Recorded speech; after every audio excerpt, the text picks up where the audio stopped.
Everyone, कैसे हैं आप सभी। स्वागत है आपका हमारे YouTube channel Goldy Story Point पर। आज की कहानी है बेटा 9 महीने का किराया भी देते जाना।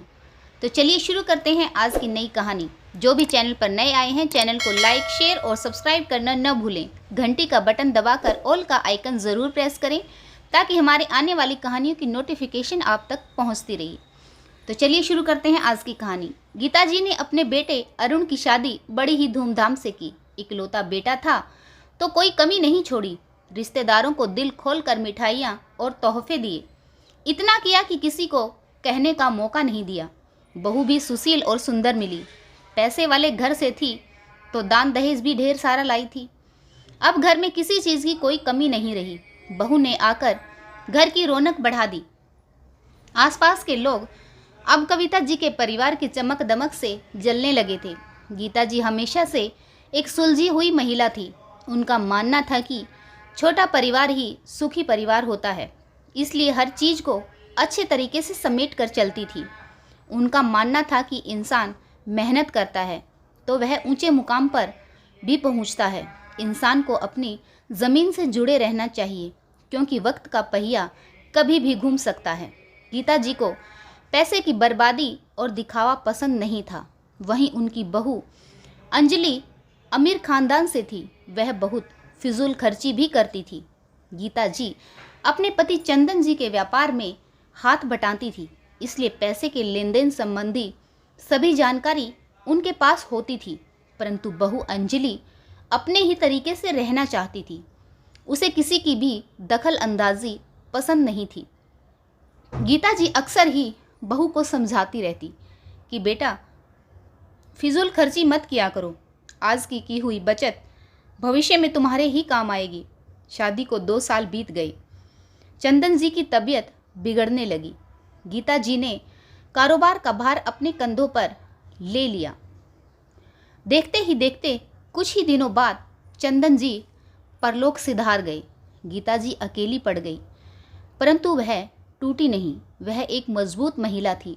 कारोबार की बागडोर गीता जी के हाथों में आते ही बेटा उनसे नफरत करने लगा, क्योंकि कायदे से देखा जाए तो पिता की मृत्यु के बाद बेटा ही जमीन जायदाद और कारोबार का असली हकदार होता है। परंतु गीता जी का कारोबार पर एकाधिकार देखकर बेटे ने अपना दूसरा कारोबार शुरू कर दिया। इससे गीता जी को बहुत दुख हुआ। एक दिन उनके बेटे अरुण ने दूसरे शहर में शिफ्ट होने की बात कही तो गीता जी टूट गई। उन्हें बेटे की इस बात से बहुत दुख पहुंचा, परंतु अपने आप को मजबूत करते हुए उन्होंने बेटे को जाने से नहीं रोका। गीता जी उदास रहने लगी।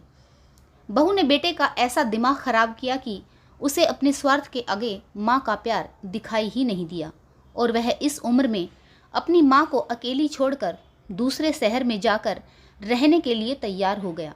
जब अरुण घर से जा रहा था तो गीता जी ने कहा, जिंदगी भर मैंने तुम्हारी और तुम्हारे पापा की सेवा की, कभी अपने लिए कुछ नहीं किया, और तुम बुढ़ापे में अपनी माँ को अकेली छोड़कर जा रहे हो।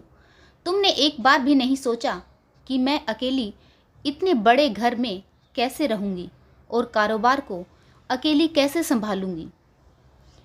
अरुण बोला, माँ, मैं जितने साल आपके पास रहा हूँ और आपने मेरी परवरिश पर जो भी खर्च किया है उसकी पाई पाई मैं आपको चुका दूंगा। आप मुझे जाने से मत रोको, मैं यहाँ नहीं रह सकता।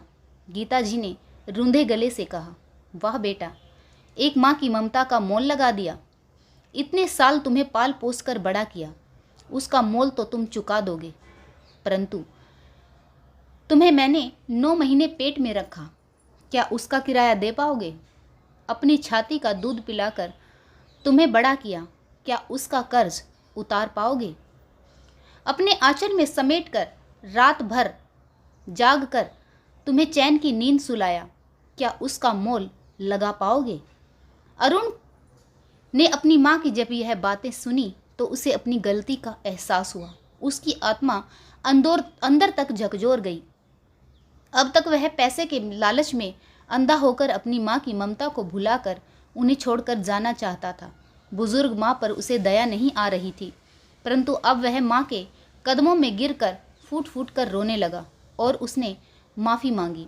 गीता जी ने बेटे और बहू को गले से लगा लिया।